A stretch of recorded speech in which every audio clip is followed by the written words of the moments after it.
Hello， 大家好。Emily 依家所在嘅位置咧係神灣鎮安吉社區衛生服務站。咁距離我哋繁花里營銷中心直線距離就係500米。從屋苑嗰度行翻過到嚟咧，大概都係幾分鐘嘅路程。咁我哋右手邊咧就係公交車蘇樓中心，呢度咧就係610嘅發車地㗎啦。咁再往前尾咧就係繽紛園嘅公司。咁安吉衛生服務站咧就係我哋所謂嘅診所啦。呢個位置咧佔地係超1000平方嘅。我哋門口咧有非常多啲嘅停車位，我哋平時過到嚟呢一邊咧就好方便泊車。咁入邊嘅環境咧，我哋依家就入到去睇下。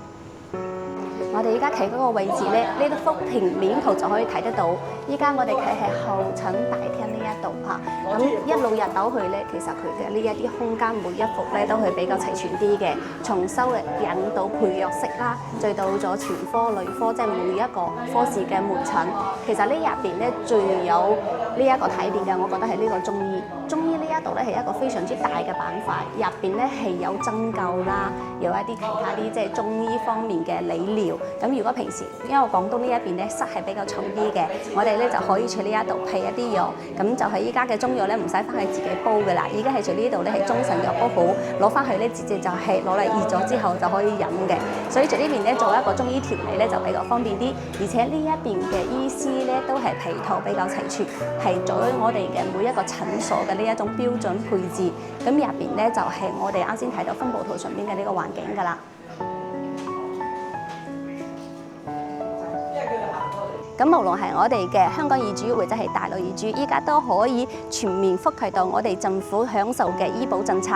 我哋如果係香港業主咧，可以買埋每一年大概810蚊左右嘅醫保，就可以去呢一啲社區診所啦，或者係三甲醫院啦，呢啲政府指定嘅醫院做到一啲按照比例報銷嘅政策。咁我哋嘅醫保買嘅方法咧，就係首先咧，除大陸有先買居住證，就譬如話我哋神灣呢一度。住喺繁花里，咁我哋先係週一至週5咧，先去到神灣行政服務中心辦埋居住證，然之後每一年嘅9月1號到12月31號之間咧，就可以去神灣行政服務中心買埋醫保。咁希望我哋所有嘅業主都可以唔使用到呢啲所有嘅呢啲服務啦。但係如果真係有啲頭疼發熱嘅話，我哋社區屋苑除繁花里隔離行幾步路就可以到嘅地方，就可以為大家提供到好方便嘅便民服務啦。咁我哋下期再見。